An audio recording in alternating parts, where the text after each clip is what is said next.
Bienvenidos al podcast de Área Saludable, la producción radial de los comuneros Hospital Universitario de Bucaramanga en alianza con la emisora cultural Luis Carlos Galán Sarmiento, para que juntos cuidemos su salud y prevengamos la enfermedad. En este episodio hablaremos de las ETA, es decir, de las enfermedades transmitidas por alimentos.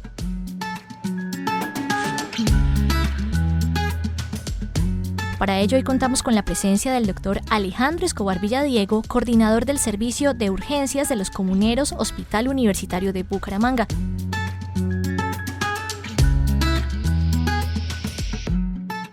Hoy también contamos con la presencia de Karen Pérez Lizarazo, quien es nutricionista de los Comuneros Hospital Universitario de Bucaramanga. Las enfermedades transmitidas por alimentos se generan a causa de infección o intoxicación. Cuéntenos, doctor, ¿cuál es la diferencia entre estas dos?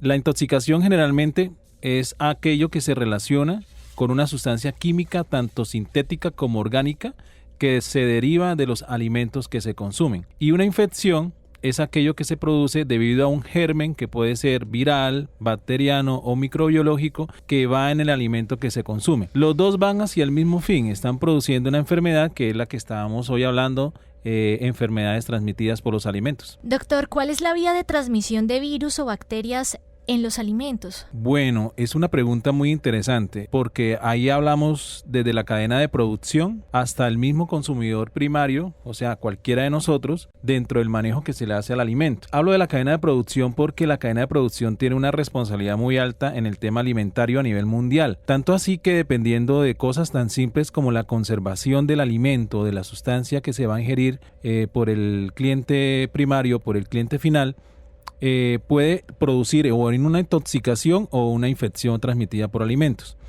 Y la parte que le relaciona al cliente primario, al consumidor primario, tiene que ver mucho con lo que mucha gente en la calle escucha, ¿no? Escuchamos de ellos, que es el lavado de las manos, el lavado del alimento, el agua potable y lo que significa la conservación del alimento en nuestras casas. Entonces tenemos que ver mucho con la parte de la conservación y de la producción del alimento, y también del cuidado que hace el que va a consumir el alimento cuanto a su aseo personal y las medidas higiénicas que hace en su hogar. Doctor, ¿cuáles son las enfermedades más comunes que se transmiten por alimentos? ¿Cuáles son los síntomas de esas enfermedades? Bueno, Keren, los síntomas son variables dependiendo del tipo de germen, pero enumeremos algunos que son, por así decirlo, los más comunes e importantes que tenemos que tratar en este día. Si hablamos de bacterias, podemos hablar de varios tipos de enfermedades. Hablamos de la salmonelosis, la listeriosis, la disentería y el botulismo, que son causadas principalmente por bacterias que pueden venir inoculadas dentro de los alimentos. Si estamos hablando de parásitos, los más comunes, y cuántos de nosotros no hemos escuchado hablar de amebas, también se transmiten a través de los alimentos. La tenia también se transmite a través de los alimentos, y los ascaris, esos gusanitos chiquiticos, también se transmiten por los alimentos. Pero también hay una parte muy importante dentro de la infección transmitida por alimentos, que son los virus. Y el virus que más comúnmente hemos escuchado, aunque hay muchos más transmitidos por alimentos, Keren, es el virus de la hepatitis A. El virus de la hepatitis A es una de las enfermedades incluso de notificación obligatoria a nivel de los servicios de salud cuando se presentan, porque se transmite en un ambiente con un bajo nivel de medidas higiénicas. Entonces, dependiendo de cada uno de los que se transmite, de qué tipo de germen sea el que originó la enfermedad, es el tipo de síntomas que se va a producir y la duración de los mismos síntomas. ¿Cuáles serían los síntomas que generarían cada una de estas causantes de enfermedades transmitidas por alimentos? Bueno, Keren, los síntomas son muy variados, pero los síntomas principalmente, vamos a hablar de la zonificación anatómica de los síntomas. La principal sintomatología es a nivel gastrointestinal, que pueden ser desde un simple dolor de estómago, una diarrea y unas náuseas que pueden pasar desapercibido. Pero dependiendo de varias causales y varias causas de enfermedades, pueden presentarse otros síntomas. ¿En qué va esto? En el tipo de inóculo que se administró, en la cantidad del inóculo que se administró y en la predisposición del huésped. No es lo mismo un paciente joven que un paciente con una edad avanzada.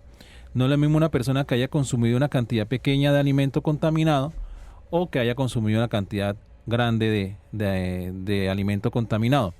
Pero en general, Keren, los síntomas son de predominio gastrointestinal. Cuando avanza la enfermedad, cuando ya no existe una barrera dicha natural o defensa del huésped, ocurren otros síntomas sistémicos que podemos llamarlos así, como por ejemplo la fiebre, los vómitos. Hay personas que presentan dificultad respiratoria, hay personas, como sobre todo las personas de edad avanzada, presentan alteraciones neurológicas, e incluso hay personas que realizan una cascada de respuesta inflamatoria, así lo llamamos médicamente, que produce brotes en la piel, aún incluso se manifiestan de esa forma. Pero las causas dependen de lo que acabamos de decir, el tipo de inóculo, la cantidad de inóculo y la predisposición del huésped que estamos hablando en este momento. Después de consumir los alimentos que están contaminados, ¿en cuánto tiempo se me pueden presentar los síntomas? Bueno, Keren, esa pregunta es extremadamente importante por una sencilla razón. Muchas veces los síntomas pueden ser tardíos y no los relacionamos con una enfermedad transmitida por alimentos, como pueden ser tempranos y sí lo relacionamos con una enfermedad transmitida por alimentos. Me explico. Eso depende del tipo de germen que llegue al organismo. No es la misma respuesta de nuestro cuerpo ante una bacteria que haya ingresado patógena y que produzca una cantidad de sustancias tóxicas a través de un alimento que fue su medio de transporte, a lo que se produce por enfermedades virales como la hepatitis A. Y quiero recalcar mucho eso. ¿Por qué? La hepatitis A es una enfermedad viral que puede ser transmitida a través de los alimentos por un bajo nivel higiénico que haya en este consumo de estos alimentos, y pueden tener algo que se llama en la parte de salud periodos de incubación largos. ¿Qué quiere decir? Como su nombre dice, se incuba por un tiempo determinado y se manifiestan en un tiempo determinado. La hepatitis A es un ejemplo claro de una infección o enfermedad transmitida por alimentos que puede manifestarse hasta en meses o semanas después de haberse ingerido el primer inóculo del germen. Pero cosa contraria ocurre con las bacterias como el Staphylococcus aureus. El Staphylococcus aureus, el Clostridium pertígenes, la Escherichia coli, que son bacterias muy comunes, la salmonela, que produce la salmonelosis, pueden producir síntomas en corto tiempo. Pueden producirlo en horas o en días. Eso quiere decir que todo depende de qué germen es el que se haya inoculado. Y obviamente depende también del tipo de alimento que se haya ingerido. Ahora estamos con Karen Pérez Lizarazo. Ella es nutricionista de Los Comuneros, Hospital Universitario de Bucaramanga. Karen, ¿cuáles son los alimentos que son más propensos a causar infecciones e intoxicaciones? Bueno, primero que todo quiero aclarar que no es que el alimento como tal vaya a causar la enfermedad o la intoxicación, sino que este es el vehículo por medio del cual se van a transportar y a llegar a nuestro organismo aquellos microorganismos que pueden causar la enfermedad o las sustancias que pueden causar esta intoxicación. Existe una normatividad vigente que clasifica los alimentos en alto riesgo, medio riesgo y bajo riesgo para causar o para transmitir estas enfermedades. Dentro de los alimentos de alto riesgo tenemos todo lo que son los lácteos, los cárnicos y sus derivados, los alimentos a base de huevo, algunos alimentos a base de fruta fresca ya estarían dentro de la clasificación media, hortalizas, y ya dentro de una clasificación baja vamos a tener los cereales, el cacao, los productos a base de café y sus derivados y todos los productos que se encuentren deshidratados. Entonces, básicamente la clasificación se da por la actividad acuosa que tengan los alimentos, que es como el factor principal que va a hacer que los microorganismos se puedan desarrollar en este ambiente. Entonces, un alimento seco es de mucho menor riesgo que un alimento, digamos, crudo, que una carne, que un lácteo, ¿sí? Mientras que de pronto un arroz empacado no va a ser un alimento de alto riesgo. ¿Qué debe tener en cuenta la persona que manipula los alimentos para reducir la posibilidad de contaminarlos? Bueno, la persona que los manipula tiene que tener muy en cuenta la higiene personal, el aseo de sus manos, sobre todo, tener un buen lavado de manos antes, durante y después de manipular los alimentos. Y también hay que tener en cuenta que estas, como es las recomendaciones para prevenir las enfermedades transmitidas por alimentos, empiezan desde el momento en el que tú vas a realizar la compra de ese alimento, porque uno, por más que tenga una buena manipulación, usted no puede modificar un alimento que ya de por sí tiene mala calidad desde el principio. Entonces lo que vamos a hacer primero es verificar la calidad del alimento y de las materias primas desde el momento en el que los compramos. ¿Esto cómo se hace? Observando las condiciones de los lugares en donde compramos los alimentos. Por ejemplo, las condiciones de higiene, de temperatura de las neveras. Hay lugares en donde uno se da cuenta que apagan las neveras y vuelven y las encienden después. Esto es alterar la cadena de frío de los alimentos y eso hace que ellos sean más propensos a tener microorganismos que puedan causarnos alguna enfermedad. El aseo del lugar, cómo manejan los residuos y la distribución de basuras en los sitios donde se compran los alimentos. Observar que donde uno compra los alimentos, ya sea preparados o de materias primas, haya lugar disponible para los empleados de lavarse las manos, porque muchas veces uno se da cuenta que las personas con la misma mano que te reciben el dinero, reciben el producto, lo empacan, lo entregan, y esto ya son factores predisponentes para tener mayor riesgo de transmitirse alguna enfermedad. ¿Cuáles son los hábitos que se debe tener con los utensilios de cocina antes de manipular los alimentos? Básicamente que estén muy bien lavados, y sobre todo algo que uno hace mucho es de pronto utilizar el mismo cuchillo o la misma tabla para realizar diferentes procesos de manipulación de los alimentos cuando está preparando y cocinando. Entonces lo que se debe hacer es lavar los utensilios entre cada uso. Por ejemplo, yo no voy a cortar un pollo crudo y luego voy a cortar una manzana que me voy a comer, que no va a tener ningún proceso de cocción. Sí, entonces ahí estoy haciendo contaminación cruzada y podría estar contaminando los alimentos. Karen, ¿cuáles son esos errores más comunes que se deben evitar al manipular los alimentos? Bueno, errores muy comunes. Lo que te comentaba de utilizar el mismo cuchillo o los mismos cubiertos o la misma tabla para hacer cosas en diferentes momentos, como por ejemplo sazonar o porcionar o picar un alimento crudo que va a ser después procesado y luego venir con ese mismo utensilio y manipular alimentos que van a ser consumidos crudos. Otro error muy frecuente es congelar y descongelar los alimentos. Lo ideal es porcionar los alimentos que vamos a congelar de tal forma que cuando yo voy a descongelar, digamos, la porción de carne de mañana, yo solamente voy a descongelar lo que voy a consumir inmediatamente y no descongelo la pechuga completa, saco una parte y vuelvo y congelo lo que me quedó. Eso está mal porque va a hacer que haya mayor crecimiento bacteriano ahí. ¿Hay algún otro error común en este tipo de manipulación inadecuada de alimentos? Sí, podríamos hablar de que no se deben almacenar los alimentos que ya están, digamos, preparados junto con alimentos que estén crudos, porque vamos a generar contaminación cruzada. Almacenar en adecuadas condiciones de temperatura y de humedad alimentos que ya estén preparados que uno pretende consumir en un segundo tiempo de comida. Por ejemplo, si yo dejo una comida preparada desde el almuerzo, debería esperar a que se enfríe o guardarla en una temperatura más baja que la del ambiente y luego sí poder consumirla más tarde, porque si la dejamos a temperatura ambiente puede haber crecimiento bacteriano mucho más rápido y de pronto en la noche ese alimento ya me va a causar una enfermedad. Ahora vamos con nuestra sección de mitos. Nuestros invitados nos van a decir si son ciertos o si son falsos. El primer mito es: no se debe consumir lácteos cuando se tiene diarrea.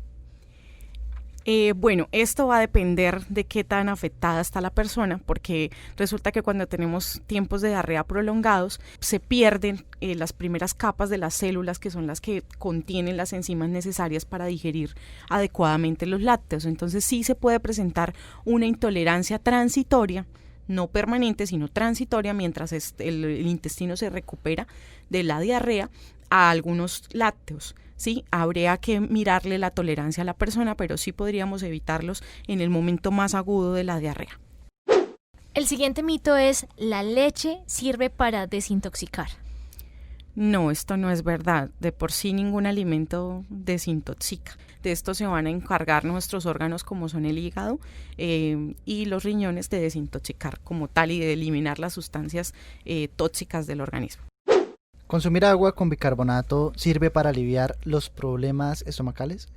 Bueno, el consumo de agua con bicarbonato ayuda mucho a las personas que tienen algo que se llama producción excesiva de ácido, ¿sí?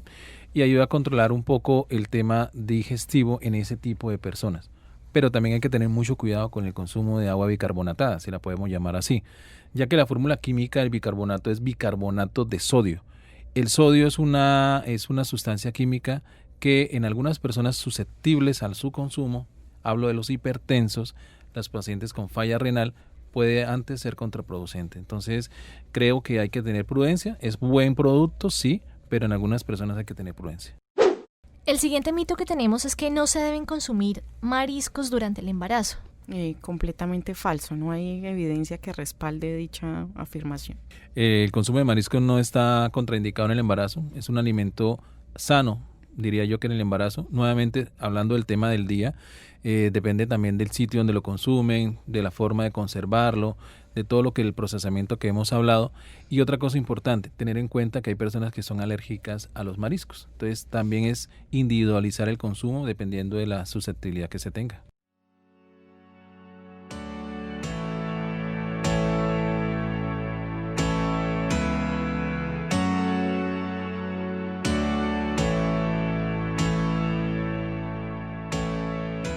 Vamos llegando a la parte final de nuestro programa, por eso los invito a que hagan una reflexión final frente a este tema de las enfermedades transmitidas por alimentos.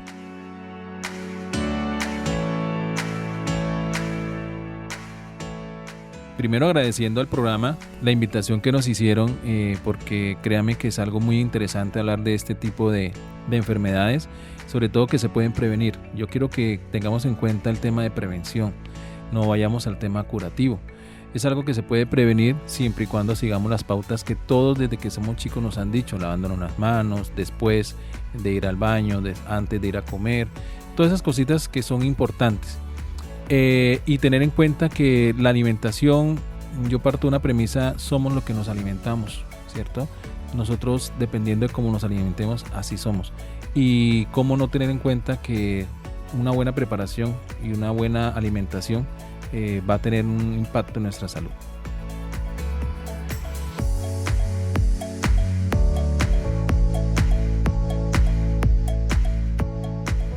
Quería resaltar sobre todo la exigencia de pronto a aquellos lugares que nos proveen nuestros alimentos en cuanto a las normas de seguridad y de inocuidad de los alimentos, de manipulación. Y es que a medida que avanza la tecnología y avanza todo, como la información que la gente tiene, que ya está más a la mano de todas las personas y es como, digámoslo, de dominio público, podemos condicionar a nuestro mercado a que nos ofrezca productos de alta calidad y que cada vez sea más segura esta ingesta de alimentos fuera de nuestro hogar. Muy bien, doctor Alejandro y Karen, les reiteramos nuestro agradecimiento por aceptar esta invitación, por tomarse un tiempo para hablarles a nuestros oyentes y por contribuir con sus aportes a la salud y al bienestar de nuestra región.